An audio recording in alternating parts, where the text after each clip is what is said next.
Salut la compagnie, c'est Jules Melon et aujourd'hui on se retrouve pour un petit podcast en compagnie de l'endimanché du ciné. Comment vas-tu, Dimitri ? Ça roule, ma poule. Ah bah oui, et puis en plus on va parler d'un film qui est sorti il y a pas si longtemps que ça dans nos salles. C'était à peu près en mars, oui, le 11 mars, un peu avant la fermeture, voilà, pour les raisons que vous connaissez. Ce film, c'est un film britannique du nom de Radioactive, enfin Radioactive si vous préférez, réalisé par la franco-iranienne Marjane Satrapi, qui est aussi une auteure de BD d'ailleurs. Voilà, et alors ce film est une sorte de biopic sur Marie Curie et un peu Pierre Curie, adapté d'un roman graphique d'ailleurs. Ça c'est intéressant de le noter, on comprend d'ailleurs mieux l'esthétique du film. Au casting de ce métrage, nous retrouvons Rosamund Pike dans le rôle de Marie Curie, une actrice que j'avais bien aimée dans le film Hostile, un western sympa de 2018, un des meilleurs films de 2018 d'ailleurs, que je vous recommande, voilà. À ses côtés, nous avons Sam Riley qui joue Pierre Curie, et citons, Anya Taylor-Joy qui a un petit rôle à la fin dans l'une des filles de Marie Curie, c'est Irène, je crois, qui a bien grandi. Anya Taylor-Joy, vous avez pu voir dans Glass, dans Split, et bientôt, si tout va bien, dans Les Nouveaux Mutants.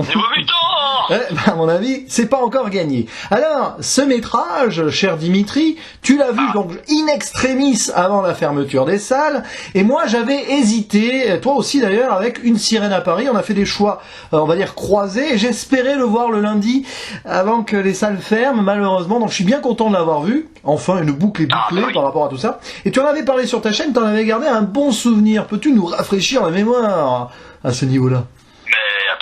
Ce qui est drôle déjà, c'est que j'ai avancé ma séance de Radioactive, parce que sinon concrètement j'aurais pas vu le film à cause des événements que l'on connaît, mais je savais pas qu'on serait confiné, tout ça, donc c'est-à-dire c'est un petit signe du destin quand même, parce que oui, c'est un très bon film, l'un des meilleurs films de ce début d'année 2020, il y a pas photo, c'est peut-être l'un des films les plus originaux, et c'est même pas je pense, j'en suis persuadé. Donc franchement, oui, performance d'acteur, performance d'actrice, mais surtout performance de réalisation qui est, moi je maintiens que je l'ai pas revu le film, mais de mes souvenirs qui sont encore très frais dans ma mémoire, c'est parfait. Moi j'ai rien à reprocher à cette réalisation, je la trouve grandiose, et pour un biopic entre guillemets, mais un biopic quand même, c'est très rafraîchissant. Il y a encore certains petits travers, on nous balance des étiquettes, on nous balance des dates à la figure, mais on commence vraiment à être dans une démarche qui dépasse finalement juste l'illustration de la réalité presque. Là on est dans l'aspect très biographique, mais on dépasse finalement avec une sorte de conte un peu fantastique à la Harry Potter. D'ailleurs on n'y est pas, le scénariste n'est pas innocent. Oui, Jack il a travaillé avec J.K. Rowling, voilà. Et donc je trouve ce film vraiment excellent, et j'ai hâte d'avoir ton avis dessus, voilà, tout simplement. Alors déjà, comme tu as dit, un biopic, oui, mais plus que cela, c'est vraiment donc un drame biographique adapté d'un roman graphique. Ça se voit, ça prend des libertés, alors pas sur l'histoire en tant que telle, là clairement on est vraiment dans le réalisme pur, il y a des dialogues en privé, j'imagine, ça forcément ils ont été un petit peu obligés de les romancer un brin. Mais tu vois que par exemple quand tu dis qu'on voit les étiquettes et tout, là pour le coup c'est très utile parce qu'on navigue. On navigue beaucoup entre, on va faire simple, entre 1893 et 1934, voire plus si affinité, on y reviendra. Et donc comme tu le dis, c'est une des meilleures réalisations de l'année. Ça c'est clair et net. On voit que Marjane Satrapi, elle a pris le roman graphique en main. Elle qui est une auteure de BD en plus, elle a su quoi en faire. Et elle a mis ça visuellement à l'écran de façon mais vraiment superbe sur le plan esthétique, avec beaucoup de jeux de lumière. Alors là, ça irradie forcément, c'est radioactif. Mais bon, c'est tellement normal, quoi. Je pense qu'elle s'est amusée là-dessus. Ça brille dans tous les sens. Les jeux de lumière, qui sont assez formidables, avec une belle photographie aussi. On reviendra sur la reconstitution du Paris, mais bon, là, ils ont pris quelques libertés, mais ça, il faut être parisien. Moi qui suis parisien, on va avoir des choses à en dire. Voilà. Si vous n'êtes pas parisien, vous connaissez pas Paris comme votre poche, ça ira. Et alors, qu'est-ce que j'ai apprécié le film ? Oui, sur le plan esthétique, oui, sur le plan dramaturgique aussi, on voit quand même une femme forte qui a dû se battre dans un monde d'hommes. C'est un film féministe, clairement. C'est dans cette mouvance, clairement, des scandales, même Birds of Prey, mais bon, dans une autre tonalité. La bonne épouse aussi. Et la bonne épouse, tout à fait. Ça le fait de façon intelligente en reprenant l'histoire de quelqu'un qui a marqué l'histoire quand même, Marie Curie, qui malheureusement a été souvent dans l'ombre de son mari, alors que c'est quand même elle l'instigatrice de pas mal de découvertes, et on le voit bien dans le film. Elle fait face au début à des vieux pontes qui la considèrent comme moins que rien, avec la misogynie de la science parisienne. Et j'ai bien aimé les trois quarts du film, même beaucoup. Puis il y a vers la fin où en fait le film il abuse un peu de ses effets, c'est un peu le problème, hein. C'est-à-dire que c'est beau, c'est magnifique, oh là là, il y a une narration qui remonte le temps, qui va un peu en avant, tout ça, mais à un moment, après la mort de Pierre Curie, parce que là c'est pas un spoiler, on sait que dans la vie, mais non, c'est la vie de Marie Curie, son mari est mort. Pas la Pierre, mais j'étais à deux doigts de m'agacer. Mais on vous dit pas comment il meurt, hein, surprise, parce que ça, si vous avez pas vu les trucs d'histoire, il meurt d'une façon assez étrange, et c'est d'ailleurs bizarre, c'est totalement anticlimatique, hein, mais c'est pas grave. Et donc, peut-être. À partir de là, je trouve que c'est un peu redondant en fait. Voilà, c'est-à-dire que le film aurait peut-être dû peut-être faire des choix à un moment. Bon, il fait quand même 1h50, ça va, niveau durée, on a vu pire. Mais peut-être qu'à un moment, voilà, le côté femme forte, il doit continuer à se battre et tout, ça fait redondant dans la seconde partie du film. Et les effets visuels, oui, bon, c'est sympa. Mais à un moment, c'est pas l'overdose, attention, on en est loin quand même. Mais bon, les petits inserts sur des objets, tout ça, on se croirait, c'est pas sorcier à un moment. Et oui, Jenny, alors qu'est-ce que tu penses du radium et tout. Bah, c'est un moment, c'est limite ça. Il y a une scène quand même où ils sont invités chez des gens, et hop, elle discute et tout, puis on voit les petits trucs derrière. Ouais, mais ça m'a rappelé aussi un petit peu, ça va faire plaisir à Nico Ciné, ça. Ça m'a rappelé aussi les 4 Fantastiques, t'as pas vu, début des années 2000, c'est vraiment, des années 2000. C'est vraiment très drôle parce qu'il y a vraiment cet esprit-là avec Reed Richards qui est un génie et ils arrivent quand même à rire de son intelligence. Et c'est ça, hein, moi je te rejoins. C'est-à-dire que dans le film, en tout point, Marie Curie est supérieure à Pierre Curie. Il n'y a pas vraiment photo. C'est-à-dire qu'elle le surclasse quasiment partout. Mais en même temps, elle a aussi le don d'être assez insupportable. C'est-à-dire que, bon, attention, hein, c'est un personnage très attachant, mais il est tellement, à mon avis, aux antipodes, de certains propos, tu vois, un peu manichéens, parce que c'est un personnage très complexe, hein, ça je le maintiens, c'est vraiment un personnage, il a été extrêmement bien travaillé, extrêmement bien représenté. Je pense qu'en termes d'iconographie, on a vraiment quelque chose d'extraordinaire. Mais après, oui, sur la durée du film, alors c'est pas la question de durée du film, je pense, hein. Je pense surtout que ce film, malheureusement, peut-être que conclure un film, on va dire, voilà, avec cette démarche un petit peu folle, fantastique, liée au biopic, c'est juste pas simple, parce que bon, à un moment, on est quand même obligé, entre guillemets, tu vois, on fait des petits détours, on n'est plus vraiment dans l'histoire, hein, par moment, complètement d'ailleurs, et on est obligé d'y revenir à la fin, parce que bon, c'est un peu le principe du film malgré tout. Donc c'est vrai que peut-être finalement que le film est tellement atypique que quand il redevient un peu plus dans les normes à la fin, on est un petit peu déçu. Mais c'est pas une question de durée, je pense que, mais bon, j'avoue que je préfère quand même les 3 premiers tiers au dernier tiers quand même, parce que moi c'est davantage sur la complémentarité entre les personnages, parce qu'à un moment forcément elle disparaît. Et il y a un petit manque à gagner quelque part, je pense, tout simplement. Alors c'est intéressant parce que tu dis il y a la complexité du personnage. D'ailleurs, oui, c'est plus sur la narration que la durée. À un moment, bon, ça sort un peu du biopic de Marie Curie. C'est limite un biopic sur la radioactivité. Mais on y reviendra peut-être en petite zone spoiler parce que il y a des choses qui surprennent si vous lisez pas le synopsis quand même, si vous voyez le trailer. Donc on va pas en dire plus. Et par contre, la complexité du personnage, je te rejoins parce que oui, on voit là, déjà elle vient de Pologne à la base. Hein. Elle est arrivée en France en tant que Maria. Alors attends, c'est Kołdowska, voilà. Excusez-moi de la prononciation, j'ai fait mieux en polonais, mais bon, tant pis. Hein. Voilà. Et du coup, elle se bat pour être intégrée déjà en France, et puis après dans la communauté scientifique. D'ailleurs, dès qu'elle est rejetée pour des raisons particulières, on la traite de sale polonaise. Même d'ailleurs, c'est terrible, on la traite de sale juive, alors qu'elle dit elle-même, elle est catholique. Les clichés de l'époque. Seconde Guerre mondiale, là, malheureusement, ça a commencé à monter, à faire Dreyfus aussi, bon. Et puis t'as un plan, là, j'accuse carrément, attention, c'est un peu l'affaire Dreyfus, à un moment, voilà, il y a toute du feu, tout ça, alors c'est très bien représenté, bon, désolé de lancer un petit pic à j'accuse, mais c'est quand même, en termes de réal, ça va plus loin, une différence d'un niveau, quoi. Pour ma part, c'est quand même incroyable, c'est presque un petit peu, c'est fantasmagorique, presque. Oui. Et puis la complexité. Mais en même temps, c'est scientifique aussi, c'est un petit peu de tout quand même. Hein. Mais c'est ça, c'est la complexité du personnage va aussi avec le fait qu'elle soit amoureuse, mais en même temps elle est très scientifique. D'ailleurs, l'amour est un peu scientifique, c'est un petit peu chimique là-dedans. Oui, et puis alors, il y a cette scène extraordinaire du premier baiser entre Marie et Pierre Curie. On y reviendra peut-être un jour, allez savoir, d'une manière ou d'une autre, mais cette scène, c'est un peu la danse du feu quand ils s'embrassent. Et alors là, c'est magnifique, c'est l'un des meilleurs plans de l'année, clairement. Voilà, je t'ai même fait un petit arrêt sur image et tout, tu me dis, ah oui, tiens. Mais tu l'avais repéré plus ou moins d'ailleurs, ce plan, hein, la première fois, je crois. Oui, après, bon, il aurait fallu faire un arrêt sur image sur quasiment tout le film, donc ça aurait été compliqué, parce que le film regorge d'idées quand même, hein. Visuel, c'est ça qui est aussi incroyable. Et en même temps, c'est vrai que la relation intervient très vite, parce que là, nous écouter, le film dure 3 heures, mais non, bien sûr que non. Et finalement, c'est marrant, parce que c'est très fluide au début, voilà, où on présente rapidement les personnages, et hop, directement, voilà, allez, au bout de 30 minutes, on sait exactement où on va nous emmener avec leur relation, hein, parce que voilà, bon, en plus, même si qu'on connaisse l'histoire ou pas, d'ailleurs, hein, on imagine bien, oui, quand même, que Pierre et Marie vont finir ensemble. On sent le truc venir, donc finalement, tu vois, ils sont pas en train de nous faire miroiter, tu sais, ah oui, on va créer un faux suspense, non, on est vraiment focalisé sur des thèmes, c'est ça, et ces thèmes sont représentatifs, ou ça sera peut-être même l'inverse, voire les deux, hein, une sorte de réciprocité, eh bien les thèmes sont en même temps les caractéristiques du personnage, donc forcément tu économises du dialogue et tu économises du temps, c'est fortement logique hein, là-dessus. Hein. Oui, et puis alors dans la complexité du personnage, on voit aussi les relations qu'elle a eues avec sa maman plus jeune, qui a été malade, donc du coup elle a peur des hôpitaux, ça aussi c'est très intéressant, et après avec ses filles, elle a peur parce que forcément avec la radioactivité, on sait comment Marie Curie est morte, hein, c'est un petit peu à cause de ses travaux malheureusement, donc un petit peu, oui, un petit peu beaucoup, et donc c'est marrant parce qu'on joue avec tout ça,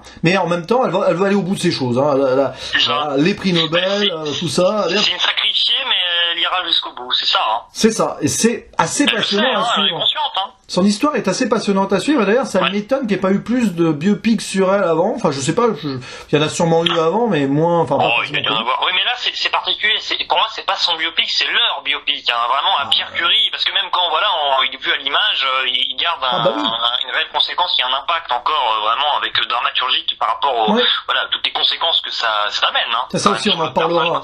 On en parlera un petit peu en spoiler de ça parce que c'est intéressant, il y a un petit truc là-dessus. Ouais. Et puis oui, on voit aussi le Paris de l'époque où d'ailleurs les prestidigitateurs et autres ésotériques usaient de la science pour tromper les gens en leur faisant croire que c'était... ça c'est marrant parce que c'est vrai, hein, c'est la magie est née de la science en même temps. Mais c'est vrai. Ouais, c'est ça. Et le cinéma est né de la science. D'ailleurs, j'aurais bien aimé qu'il y ait une petite référence au cinéma aussi, mais non, ils ont pas. Voilà. Bon, on peut pas tout avoir non plus. Ouais, mais le film ne se veut tellement pas méta que ça aurait été un peu compliqué là. Hein. Il se veut méta, mais sur le côté découverte, parce que voilà, on découvre avec le personnage. Il est pas très méta, au contraire. Hein, je le trouve pas méta, moi. Non, en tout cas, il n'est pas bêta, ça c'est certain. Il est très. Non, méta, non, il n'est pas. Hein. Très intelligent, et puis on voit beaucoup de choses. Alors, évidemment, c'est riche. Ça peut paraître un peu sur-riche à un moment, et peut-être que c'est là, du coup, qu'on va passer à la zone spoiler. Ah non, il y a un autre truc qu'il faut dire avant la zone spoiler quand même. Alors là, obligé. La musique, qui est quand même assez intéressante, plutôt douce et assez discrète tout en étant marquante, composée par des frères russes d'ailleurs, hein, ou d'origine russe. Galperin, merci à eux. Evgeny et Sacha Galperin, pas Wolverine, hein, parce que ça aurait pu remarquer. Et c'est pas la première fois qu'on les entend dans des films récemment, hein, par exemple. Oui, hashtag je suis là, c'est ça. Voilà, hashtag je suis là, qui était d'ailleurs, la musique était pas mal aussi. Grâce à Dieu, voilà, on reconnaît d'ailleurs la musique de Grâce à Dieu un petit peu. Et la famille Bélier. Et la famille Bélier, oui, dans un autre style du coup. Donc voilà la musique. Avec Eric Artigo d'ailleurs, c'est un malin, ce réalisateur, il a souvent une belle BO et ça s'explique. Enfin BO, oui, souvent, mais des bons choix musicaux parce que bon, dans certains films, c'est vrai qu'il c'est pas toujours très original, mais disons qu'il y a de bonnes reprises, qui sont bien adaptées, quoi.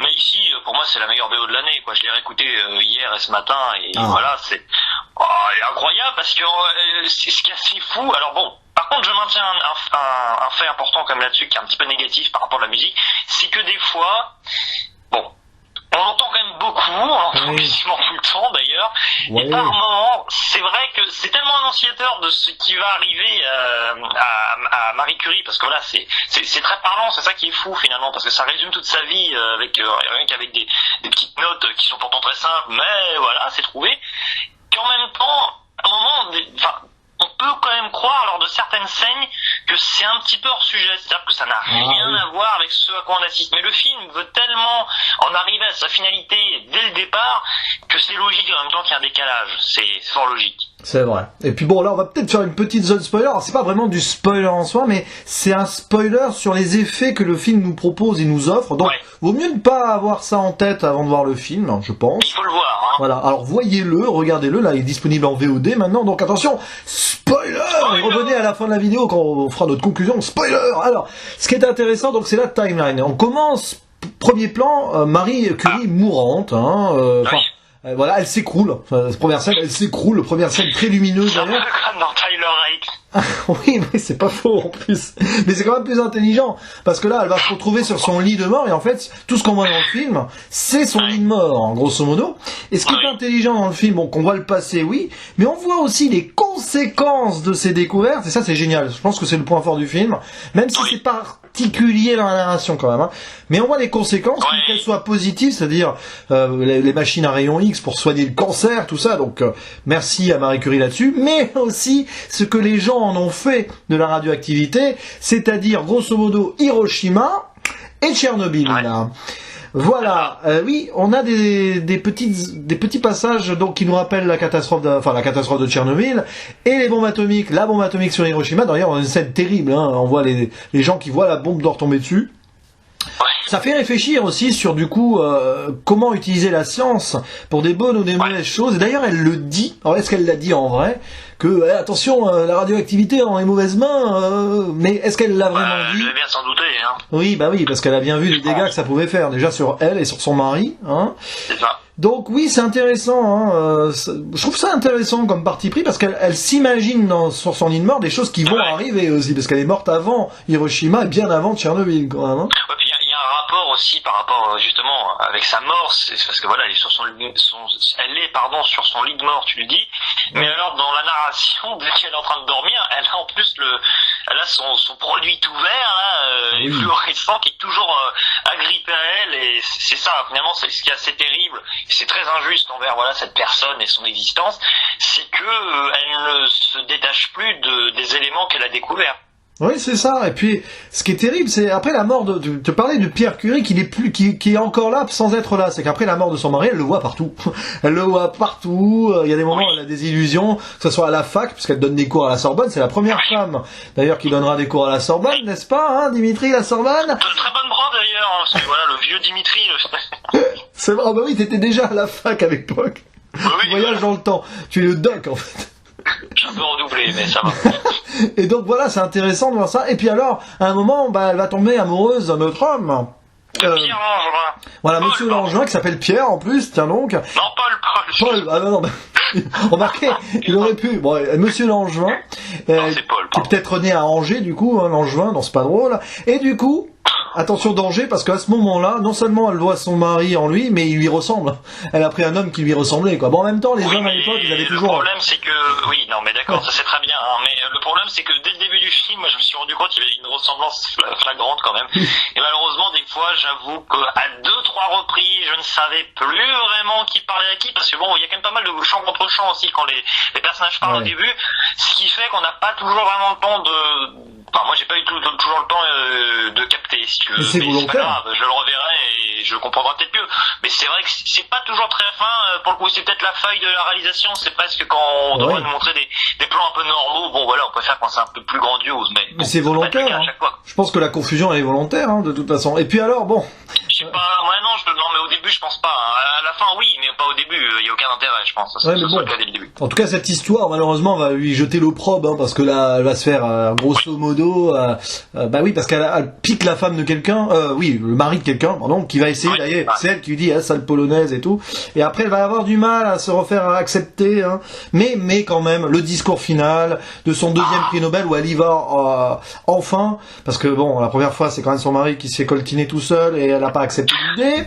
Mais bon, misogynie un petit peu, enfin sexisme plutôt, hein. Pourquoi que c'est un peu entre les deux. Et donc le discours final qui malheureusement est spoilé dans le teaser, dans le trailer, mais bon ça on va pas y revenir. Et voilà, là tout le monde se lève. D'ailleurs t'as remarqué cette scène, hein, d'abord les femmes se lèvent, hein, et après tout le monde, quand même. Voilà, donc ça c'est intéressant. C'est très théâtral, hein. C'est ça.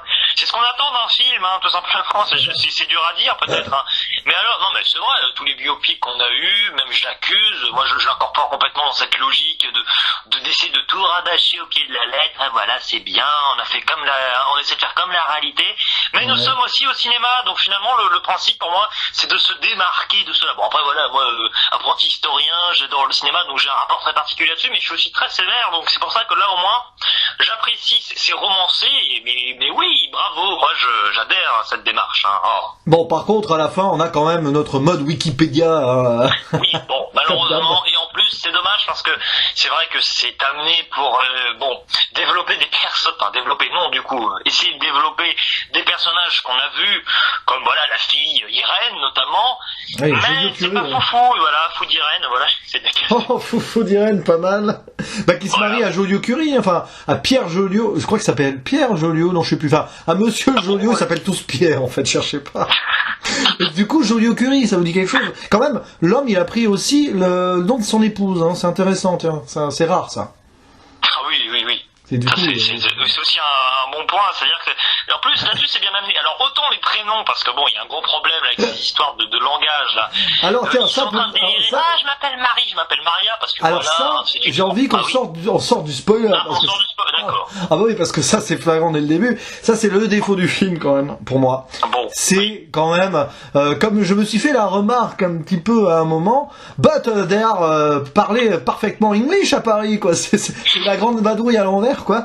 Ils sont à Paris, mais tout le monde parle un anglais parfait. Bon, évidemment, c'est normal, c'est un film britannique avec des acteurs britanniques. Bon, sauf que quand même, c'est grosso modo très dommage qu'on ait une réalisatrice franco-iranienne et qu'on soit obligé du coup de se taper ça, excusez-moi du terme, en anglais. C'est là où on sent malheureusement la frilosité de certains producteurs francophones qui n'ont pas voulu financer le film. C'est clair, certain que ça a été proposé de base, plus ou moins, pour être un film français quand même, mince, quoi. Il y aurait eu enfin là, c'est vraiment clairement dommage, je trouve. Mais bon, hein, voilà. Ah oui, bon, mais ça n'exclut pas évidemment les excellentes performances des acteurs. Ah non, on peut pas enlever ce mérite, hein, mais c'est vrai que malheureusement, il s'est trop pointé du doigt systématiquement. Il y a un délire avec le prénom, voilà, de Marie Curie, Maria, ah oui, Pologne, France, oui, mais je suis anglaise. Enfin bon, on ne dit pas ça, hein, mais c'est l'actrice qu'il est. Sûrement, donc finalement, à un moment, bon, ça devient un petit peu lourdeau, quoi. Et bon, il y a aussi un autre problème. Alors ça, c'est grave. Aïe. C'est la reconstitution de Paris. Ah oui, C'était comme un carnage, ça. Ouais, mais bon, ça, il faut vraiment s'y connaître. Toi, Paris, bon. Non, il n'y a pas besoin de s'y connaître. Enfin, il n'y a pas besoin de s'y connaître. Vous connaissez un minimum Paris. Je suis désolé, mais alors là-dessus, j'insiste. Là, ce qu'on nous montre, c'est un petit peu bizarre. C'est finalement, c'est le phénomène haussmannien, voilà, en plein Paris, qui a été mais complètement démultiplié, ce qui fait qu'il y a des, je sais pas, il y a des écarts monstrueux entre chaque immeuble. C'est vraiment, moi j'avoue que j'étais un peu frappé par c'est un petit peu une bêtise là-dessus quand même, hein, voilà. Et la Tour Eiffel est super mal fichue. À un moment, on a un plan sur la Tour Eiffel, mais alors, je sais pas ce qu'ils ont. Alors, je sais pas comment ils ont réussi à faire, mais alors les façades, ça se tient pas du tout. On cherche pas, c'est des maquettes. C'est hideux quand même. Comment ? C'est des maquettes, hein, je pense. Oui, non, mais oui, mais merci, hein, mais bon, d'accord, mais ça se voit trop, quoi. C'est pas, c'est dommage, je suis déçu, parce que moi je suis parisien, donc je suis triste. Bah, ça se voit que ça a été forcément tourné en studio. Bon, ils ont fait une reconstitution. J'ai pas envie de dire à l'arrache, mais assez simpliste. On se croirait plus à Londres, des fois, d'ailleurs, qu'à Paris. Oui, c'est ça, oui, c'est vrai. On s'attend à ce qu'il y ait Jack l'Éventreur qui sorte, là, mais... Après, tu sais, c'est pas si grave, parce que voilà, bon, elle se trimballe toujours avec un petit élément vert et des fonds verts, c'est tout à fait normal. Ah, des fonds verts, il y en a quelques-uns, mais peut-être pas beaucoup, je sais pas, mais par contre, ce qui est sûr, c'est qu'il y a un truc qui est aussi à remarquer, c'est qu'il y a une colorométrie sombre un peu verdâtre, greenâtre. Oui. Bah oui, mais bon, ils parlent tous anglais en même temps. Donc voilà, c'est vrai que on sent, voilà, ça irradie de radium dans le film, quoi. Bon, c'est pas forcément très subtil, mais c'est beau, donc on va pas bouder notre plaisir. C'est vrai que c'est pas toujours pas subtil. C'est pour ça que pour moi, ça ne fait pas non plus un film extraordinaire, mais ça reste très bon. Et puis il y a un truc qui est drôle aussi, à un moment il parle de merchandising radioactif, une comédie musicale à Broadway sur la radioactivité, ça me fait marrer quand même. Déjà à l'époque on voyait des dérives potentielles du capitalisme, c'est assez marrant donc quand on y pense. Il nous reste plus qu'à conquérir. C'est quoi cette voix ? Oui, nous sommes très en joie, voilà, de parler de ce film, d'ailleurs j'espère Oui, c'est un film c'est pas un film très joyeux, ça c'est clair. Ah non, mais bizarrement, il donne un petit peu la pêche, notamment avec cette musique. Hein. Disons qu'après Tyler Rake, on est content. Du coup. Ça, c'est du vrai cinéma, moi je vous le dis. Oh non, mais Tyler Rake c'est autre chose, voilà. Et du coup, conclusion, moi j'ai pas détesté Tyler Rake. Je vais pas dire autour du pot. Radioactive, c'est du vrai cinéma. Tyler Rake, c'est sympa, hein. Ouais. Mais disons que là, il y a une vraie proposition, mais c'est tout, hein. Mais je vais pas casser gratuitement Tyler Rake, c'était pas mon intention. Et du coup, la note, quelle note mettrais-tu sur ce Radioactive, pardon, je chante une chanson, excuse-moi. Ah là là là là. Alors, elle passe à la radio. Oui, c'est Imagine Dragons, tu sais, t'as écouté tout à l'heure. Ah bah oui. Très bonne chanson d'ailleurs. Mais alors, bon, ce film, moi je lui mets un 7 sur 10, je le maintiens. Je vais pas au-delà, parce que déjà il faut que je le revoie, parce que je ne l'ai vu qu'une fois. Là, j'en parle avec les souvenirs que j'en ai là il y a 2 mois, mais je me rappelle bien, attention, hein, un film très marquant, donc on n'oublie pas. Mais potentiellement ça pourra remonter, mais bon, voilà, c'est très bien. Mais il y a des mecs qu'on a cités, voilà, ce sont des détails peut-être, mais ils sont quand même un petit peu insistants, donc ça n'en reste pas moins très intéressant. Mais voilà, peut-être que vraiment sur l'environnement, moi je maintiens, même à un moment on se retrouve dans son institut dans le 5e arrondissement, pour être allé faire des tests, tu vois, sur le terrain, pour voir un petit peu et situer géographiquement, c'est pas bon, quoi, mais c'est pas grave. mais nous sommes au mois de mai, donc il y a des mais, c'est forcé.